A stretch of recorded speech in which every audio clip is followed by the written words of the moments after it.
Vamos a conversar nosotros para nuestra edición de la 13 con el diputado y ex presidente de la Cámara de Diputados, precisamente Iván Flores García. ¿Cómo está, diputado? Gusto de saludarle como siempre. Muy bien, don Sergio, aquí preparando lo que va a ser la presentación de la acusación constitucional en contra del ex ministro Mañalich el próximo martes 13, en donde hay que, yo espero, no solamente defender la cuestión de admisibilidad que se llama, o sea, la pertinencia, que es una cuestión más bien legal nada más, sino que podamos rechazar esa defensa del ministro y entrar al fondo, porque eso es lo que le interesa a la gente, demostrar si el ministro tuvo culpa o no tuvo culpa, si fue premeditado o no fue premeditado, si se equivocó o no se equivocó en todas las políticas públicas tomadas a principios de la pandemia, y que a mi manera de ver sí hubo culpa, y que se generó una cadena de equivocaciones y de mensajes mal dichos, porque cuando hay soberbia, cuando hay sordera, cuando hay negación a recibir ayuda de tantos expertos que tenemos en Chile, finalmente se actúa solo, se cometen errores, que yo creo que fue lo que pasó. Entonces, bueno, el martes veremos qué es lo que pasa con esta acusación constitucional, porque ya ayer la comisión revisora que presidí, o que presido todavía, porque el mandato se termina el día martes, cuando votamos hubo 2 votos a favor, 2 votos en contra y una persona que se abstuvo. Entonces vamos a ir sin informe a la sala, y de hecho los votos en abstención se suman a los votos en contra, por lo tanto tenemos un voto en contra de la acusación constitucional. Así es que bueno, vamos a ver qué es lo que pasa, y como dije, ojalá que la mayoría de los parlamentarios y parlamentarias estemos por entrar al fondo y revisar las consecuencias de los actos del exministro Mañalich, y eso requiere que se rechace la cuestión previa que se llama, o sea, se rechace la exposición de la defensa el día martes, y con eso entonces entramos al fondo, y ahí vamos a tener todo el día ocupado. Sí, bueno, eso es el próximo martes, ¿cierto? El próximo martes Sí, se decide finalmente lo que va a pasar con esta acusación constitucional en contra del ex ministro de Salud. así es. Ya. Diputado, en otro contexto también preguntarle acerca de, bueno, estamos nosotros, usted ya lo sabe, ¿cierto? En la fase número 2 del programa Paso a Paso Nos Cuidamos, que ha implementado el gobierno en medio de esta circunstancia de COVID-19, en esta pandemia acá en el país también. Entonces, con respecto a aquello, preguntarle cuál es su opinión al respecto de esta fase en la cual nos encontramos. Yo sé que para usted, para muchos, era muy necesario, importante retroceder a esta fase número 2. ¿Será necesario retroceder a la fase número 1 que decreta cuarentena total? Hasta el minuto tenemos cuarentena solamente los fines de semana. Sergio, mira, a ver, podrán haber distintas visiones y distintas formas de intentar aplacar las cifras del COVID. Pero aquí hay 2 cuestiones que son fundamentales. La primera es la definición clara de políticas públicas que permitan que la gente se pueda quedar en la casa. Porque primero el estallido social produjo muchas complicaciones en la micro y pequeña empresa. Estoy hablando del restaurante, estoy hablando del pequeño taller, estoy hablando de distintos servicios que ofrecen emprendedores en todas las comunas de Chile. El zapatero, la lavandería, la cafetería, en fin, el mini market. Bueno, mucha de esa gente venía ya con algunas dificultades en el estallido, y viene la pandemia y se encuentran con que la mayoría de las comunas del país, eh, primero por restricción, segundo porque ya la gente se empieza a guardar, los que podían hacerlo, los que no tenían un peso ni nada en la defensa se veían obligados a salir a trabajar. Por eso dimos una tremenda pelea por las ayudas sociales. Finalmente termina con muchísimas microempresas cerradas, y no solamente por obligación sanitaria, sino que por cuestiones económicas. Cerradas porque no aguantaron seguir teniendo a los trabajadores, la cuenta de la luz, la cuenta del agua, el pago de la máquina que compraron, etcétera, y se terminó la microempresa.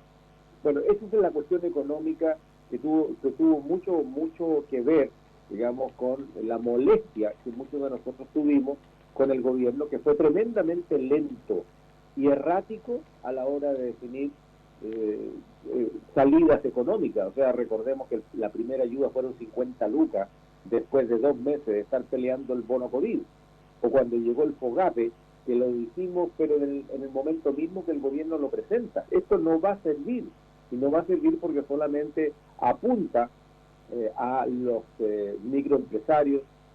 Primero cabían las grandes empresas, nosotros vimos a ver un poquitito, que aquí el 80% de la producción nacional y del empleo lo hacen los micros y pequeños.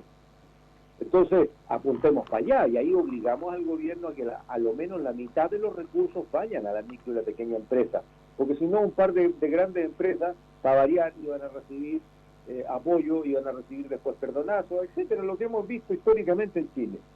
Pero dimos la pelea, pero lo que no pudimos ganar fue que no solamente sea para los clientes bancarizados, o sea, a los que tenían cuentas corrientes, a los que no tenían DICOM, a los que los bancos les prestan, ¿no? En este caso, no hubo forma de hacerle ver al gobierno que tenían que también ver a las personas que tenían sus pequeños talleres, que trabajan por cuenta propia, o que sencillamente son personas que están innovando y no alcanzan todavía a tener ese otro estatus. Bueno, no lo logramos, y dicho y hecho, tal como lo dijimos, tal ocurrió. Más de la mitad de los micro y pequeños empresarios quedaron fuera. Entonces, cuando estas cosas ocurren, hubo gente que se vio obligada a salir, Sergio. Ese es un escenario. El otro escenario es la tosudez, es la tontería que algunas personas tienen de decir, no, este es puro invento, el COVID no existe, esto es para vender mascarilla, esto es para que no sé qué y para que no sé cuánto, y la gente sale. Mira, ahora incluso cuando la ciudadanía de la región de Los Ríos tuvo un buen comportamiento en términos generales, y yo lo atribuyo a que teníamos un tremendo foco en Temuco y un tremendo foco en Osorno, y por lo tanto la gente, sabiendo eso, se cuidó más en la región de Los Ríos.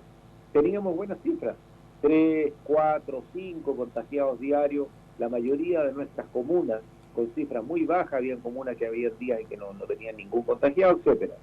Pero cuando se anuncia el desconfinamiento, y además anunciado en un café de Valdivia, en un acto tremendamente irresponsable, en donde estaba el dueño del café en la foto, estaba la senadora de la región, estaba el intendente regional, haciendo salud sin mascarilla, sin distanciamiento, y tocando las tazas de café.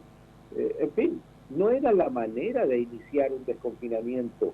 El desconfinamiento tenía que llevar un mensaje súper claro. O sea, usted no, diputado, o sea, usted no está en desacuerdo con el confinamiento. El problema es la educación que hay de parte del gobierno para darle énfasis claro, en este caso, al programa. Claro, o sea, si tenemos buenas cifras, Sergio, mira, oiga, miremos para el cielo y agradezcamos que tenemos buenas cifras, primero por la gente, y segundo porque la gente va a poder seguir teniendo su actividad económica. Entonces, las señales del gobierno tenían que haber apuntado al autocuidado, al autocuidado, al autocuidado. Señales súper claras, llamados insistentes a través de los medios de comunicación local, no a través de las radios, los canales de televisión nacional, que no les importa un pepino lo que pasa en las regiones. Usen las radios regionales, usen los medios digitales regionales, usen todos los medios para hacerle y machacar a la gente que la pandemia está muy lejos de terminar. Bueno, no ocurrió pues. Y cuando se inicia el desconfinamiento con este tipo de señales, la gente se despreocupa y comenzamos lentamente a tener un aumento en la cifra.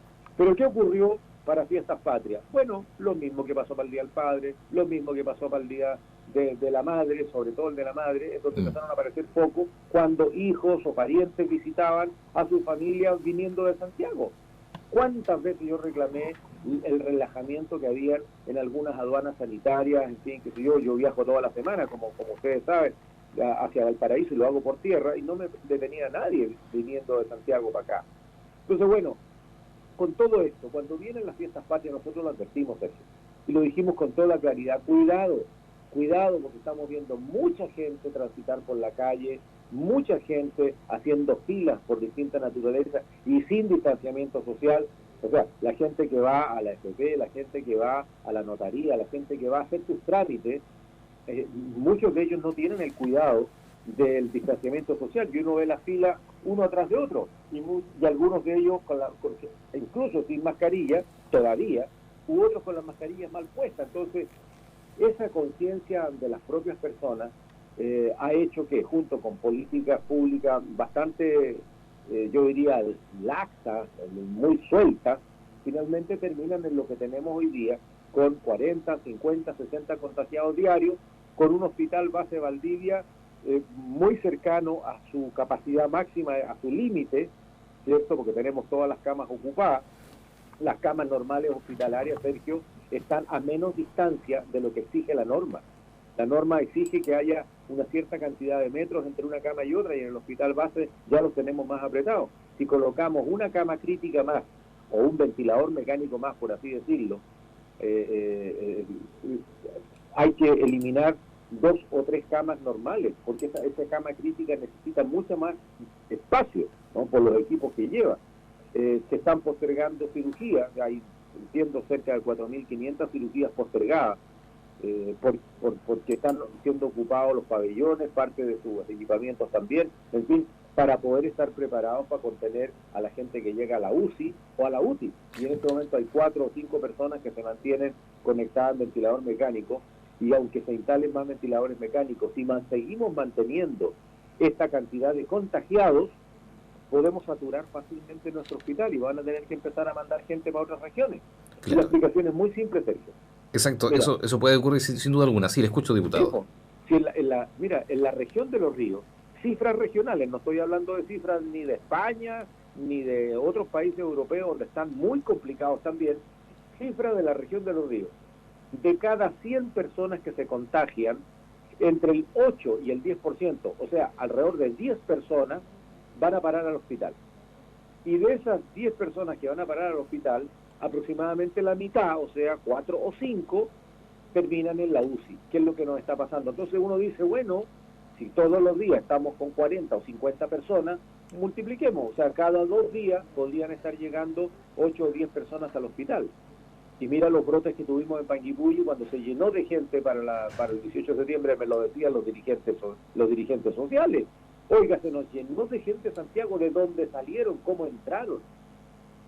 El Lago Ranco lo mismo, Futrono lo mismo, y empezamos a tener brotes. Mira el brote de Río Bueno, mira el brote de Panguipulli.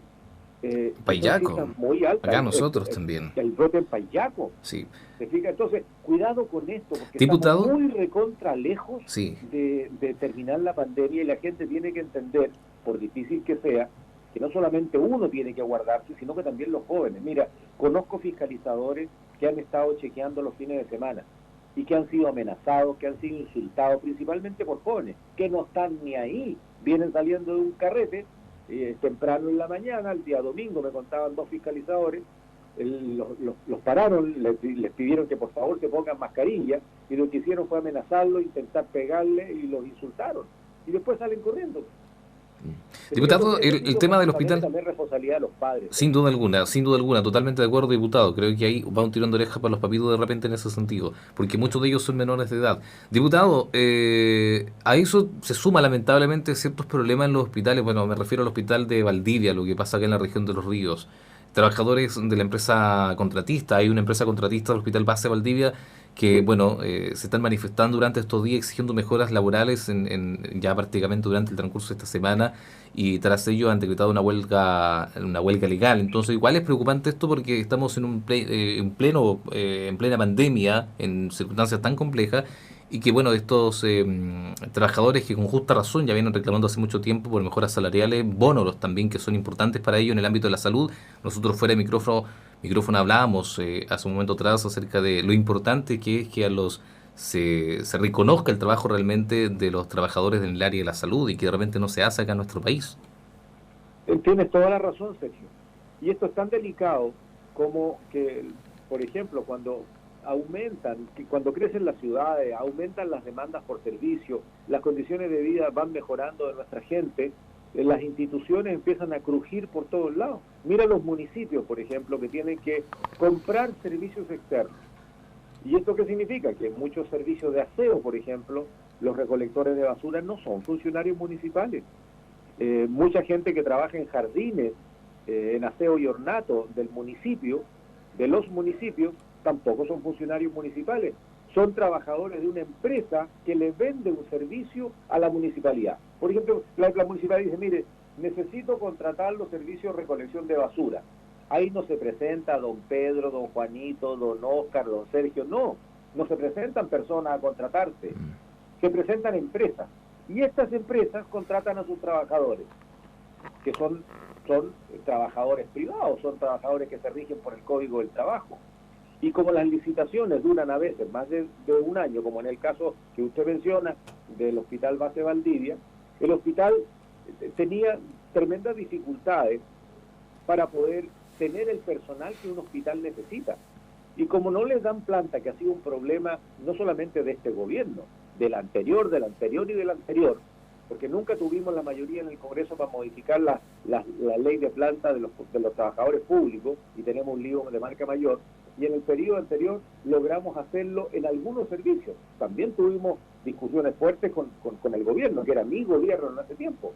Bueno, en este caso, fíjate que en el Hospital Base Valdivia, que tiene alrededor de 2.000 funcionarios, el Hospital Base, habían 500 personas que se necesitaban, y de todos los escalafones, auxiliares, administrativos, médicos, enfermeras, soldadores, gente de aseo, de todo, en todas partes faltaba gente. Y se hizo entonces, tal como ya dije, a través de contratación de servicios. Entonces se licitó, se necesitan tantas personas de esto, por un contrato a 2 años. Y las empresas contrataron a esas personas. Pero resulta que esas personas que se rigen por el Código del Trabajo, por ejemplo, no pueden hacer turnos. Por lo tanto, a las 5 de la tarde se tienen que ir para la casa. No pueden hacer turnos en la noche. Segundo, si una de estas personas se enferma, no pueden ser atendidas por el mismo hospital. Es una locura. Tienen que ir a su mutualidad como accidente del trabajo o lo que le pase. No necesariamente tienen los mismos equipamientos de seguridad, porque los hospitales no pueden entregarle el equipamiento que hacen con sus funcionarios, porque en estricto rigor son ajenos legalmente. Y suma y sigue. Y resulta que el sueldo que les comprometieron pagar hace 2 años no tiene que ver con el esfuerzo que están haciendo hoy día los trabajadores de la salud, que es gigantesco. O sea, mira, si no tuviéramos el compromiso y la calidad humana de los trabajadores de salud, estamos hundidos hasta más arriba de las orejas con la pandemia. Sin duda alguna, sin duda alguna. Uno circula en la calle con temor, Sergio, porque por el temor al contagio. Imagínate esas personas que trabajan todos los días con contagiados, todos los días, y andan enchufados con la mascarilla, con el gorro, con el delantal encima, con el impermeable, el plástico. Es muy incómodo, con guantes, los rostros de las mujeres que permanecen siempre con mascarillas se empiezan a dañar, en fin, etcétera. Y resulta que siguen con el mismo sueldo de hace 2 años. Estoy hablando de los trabajadores externos de estas empresas, porque el hospital entonces no contrata a trabajadores, contrata a una empresa, y los trabajadores se rigen por las normas laborales de esa empresa.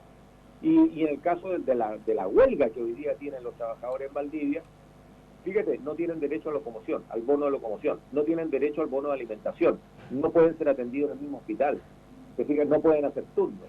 Y les ofrecieron el año pasado 1% de reajuste, 1%. Así es. Entonces, ¿cómo tú le puedes exigir más a esa gente? Entonces, ¿qué problema tenemos hoy día? Que hay cerca de 350 trabajadores que están dependiendo de ellos, que hoy día están en paro, pues. Y ellos saben que tienen un problema, pero dicen, mire, se va a terminar la licitación ahora en diciembre y no nos han dicho nada, ¿cómo seguimos? Si es que seguimos. Claro, entonces con justa razón ellos están hoy día, por supuesto, reclamando, obviamente, pues, sí. Entonces se entiende. Diputado, no alcanza el tiempo, queremos agradecerle este contacto, gusto poder conversar con usted. Se vienen temas en el transcurso de estas semanas también, la próxima, en el Parlamento, hay un proyecto que se tienen que seguir discutiendo, etcétera, pero le queremos agradecer por este contacto, por conversar con nosotros en esta mañana para nuestra edición de la 13. No, yo soy el agradecido, Sergio. Por favor, saludo a Jovita, a las chicas que trabajan en Radio Diferencia y los auditores. Y por favor, cuídense. Nuestras cifras siguen altas, siguen subiendo. Aquí no hay que bajar la guardia. Usen correctamente la mascarilla, lávense las manos frecuentemente y no salgan si es que no tienen necesariamente que salir. Estoy hablando durante la semana. Hagan estrictamente lo que sea necesario hacer y no más. Así que un gran abrazo, Sergio, y cuídate tú también, pues. Así es. Muchas gracias, diputado. Muchas gracias.